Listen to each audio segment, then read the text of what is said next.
From 13 to the Twilight films, Nikki Reed was once a critical and box office star. But since then, she's been living a much quieter life. Here's why you rarely hear about Nikki Reed anymore. At just 15 years old, Nikki Reed, who was born and raised in West Los Angeles, broke onto the scene in a huge way with her daring independent film, 13. The Sundance Film Festival breakout was helmed by director Catherine Hardwicke, who would later direct her in Twilight and put her alongside Holly Hunter and Evan Rachel Wood. Reed didn't just appear in the movie, as she actually wrote the script alongside Hardwicke. Together, they crafted the loosely autobiographical film, which contained real details from Reed's troubled teenage years. As Hardwicke told the BBC, "I've known Nikki since she was 5 years old. When she turned 13, there was this tumultuous change in her. I thought I had to get her interested in something, so I found her an acting coach. I told her that good actors write their own material and that we should write our own script together. We decided to write about the real stuff that was happening to her and her friends, not the fake, sugar-coated version." It was the role of a lifetime for Reed, but there's no denying that it was a difficult project that required a tremendous personal investment.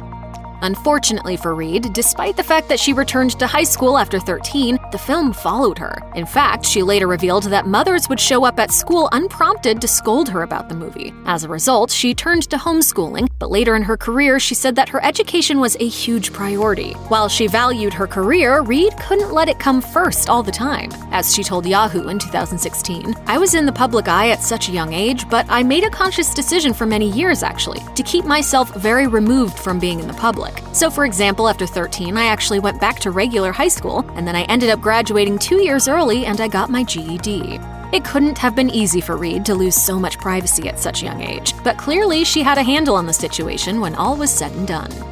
Throughout the entire Twilight franchise, Reed played the beautiful yet icy Rosalie Hale, adopted sister to Robert Pattinson's Edward Cullen, and part of a family of ageless vampires residing in the gray, rainy town of Forks, Washington. However, when it came to playing the character, there were some unexpected challenges involved. Reed revealed that the role of Rosalie actually made her feel worse about herself. When asked by Yahoo about maintaining healthy self-esteem in Hollywood, Reed explained, "It's all about finding other ways to feel beautiful, otherwise you're just chasing something forever. I experienced this a lot when I played Rosalie in Twilight. If you're not familiar, this role was supposed to be characterized as the most beautiful woman in the world. That's how the part was written. And when you're cast to play that character with that description, there is an inevitable amount of external and internal criticism." Reed continued, "Suddenly you're wondering if you're able to play that, and you're listening to the rest of the world say, that's not who I would describe as the most beautiful woman. I had to find myself, and I was only 19 when I first starred in those movies. And I remember thinking to myself, I need to write my own story about what that meant to be the most beautiful woman in the world." Despite the Twilight franchise's success, it's obvious that the role of Rosalie was a burden in its own way. Despite the overwhelming financial success of the Twilight films, Reed's career hit a wall once the movies wrapped up in 2012 with the two-part adaptation of Breaking Dawn. 1 year later, Reed starred in the drama Empire State with Liam Hemsworth, which ended up going directly to a DVD release, followed by Pawn and Enter the Dangerous Mind, both of which were barely noticed by critics or audiences. As it turned out, Reed's string of flops had only just begun. The 2014 sports comedy Balls Out performed well with critics, but didn't make a dent in the box office. Then came 2014's In Your Eyes and Murder of a Cat, 2015's About Scout, and 2016's Jack Goes Home, none of which set the world on fire. Finally, in 2016, Reed starred in the tiny independent flick A Sunday Horse. Though it might seem crazy to be essentially retired from the film industry after a successful 4-film franchise, Reed's post-Twilight work seems to have taken her off the table as a bankable Hollywood star. When it comes to the small screen, Reed really hasn't done much work at all. Before her days bringing Stephenie Meyer's literary legacy to the silver screen, she appeared in the 3rd season of The OC in 2006. After a 15-episode streak on Fox's Sleepy Hollow as American flag maker Betsy Ross from 2015 to 2016, Reed took a bit of a break from television. She later appeared in a single episode of Hulu's Dollface in 2019. She then appeared in the Netflix series V-Wars, a 2019 sci-fi show executive produced and starring her husband, Ian Somerhalder. But her TV troubles continued as that show was canceled just a few months after its debut.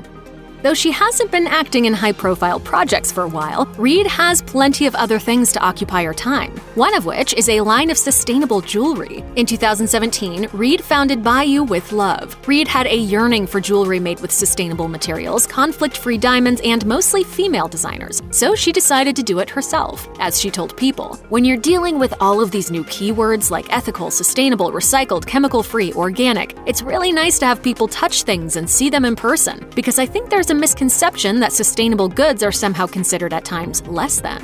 Reid continued, "It's wonderful to see people pick up a diamond ring that's made from recycled gold and go, oh wow, this doesn't feel any less luxurious than any other diamond ring that I would pick up." Bayou with Love is still going strong 4 years later, with Reid's well-intentioned entrepreneurial efforts keeping her busy off the big screen.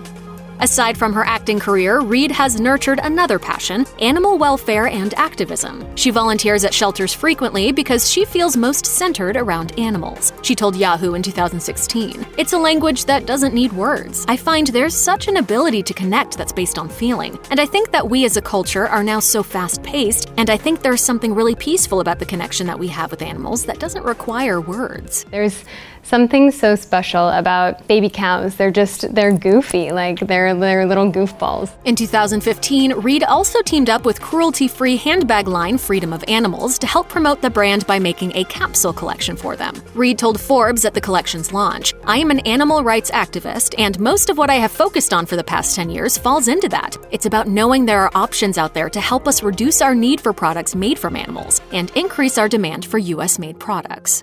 Alongside her acting work, Reid contributed a song to the soundtrack for Twilight Breaking Dawn titled All I've Ever Needed in 2012. That same year, Reid and her husband at the time, American Idol contestant Paul McDonald, would duet on Now That I've Found You, releasing a steamy musical video, but the couple would soon part ways. In addition to her own brief singing career, Reid has appeared in multiple music videos, such as Santana's Just Feel Better alongside Steven Tyler, and Hansen's Get the Girl Back. She also briefly graced the screen in Lady Gaga's powerful Survivor anthem, Till It Happens to You in 2015, and the Black Eyed Peas re-release of Where's the Love in 2016. In 2014, before her divorce was finalized, Reid struck up a relationship with the Vampire Diaries stalwart, Ian Somerhalder, and the two were engaged and married by April of 2015. He is the most genuine man on the planet. Just 2 years later, Reid was pregnant with their first child. Overjoyed at her pregnancy, Reid took to Instagram, writing, "I know you, but only because I feel you. How is it possible to love someone so much already? All I know for sure is it's the strongest feeling I've ever felt. We've been sharing this body for quite some time, and we've already experienced so much together. We can't wait to meet you. Love, your parents." Ultimately, Reid and Somerhalder welcomed their daughter in July 2017. Despite starting a family, Reid and Somerhalder have been keeping busy. In 2016, the duo announced that they had inked a deal between their production company, Rare Bird Productions, and WBTV, the studio that made The Vampire Diaries such a huge hit for the CW. Thus far, the deal has only manifested itself in the aforementioned V-Wars. These days, Reid is also indulging her aspirations as an amateur photographer. Staying true to her sustainable mission, Nikki sells her prints on eco-friendly, tree-free, fiber-renewable paper. Her Instagram account is overflowing with beautiful imagery, punctuated by the occasional glimpse of life alongside her husband. Fans of both actors will continue to be on the lookout for them and whatever they select for their next adventures on the big, small, and streaming screens. Here's hoping we see more of Reid in front of the camera again soon. Check out one of our newest videos right here. Plus, even more Looper videos about your favorite celebrities are coming soon. Subscribe to our YouTube channel and hit the bell so you don't miss a single one.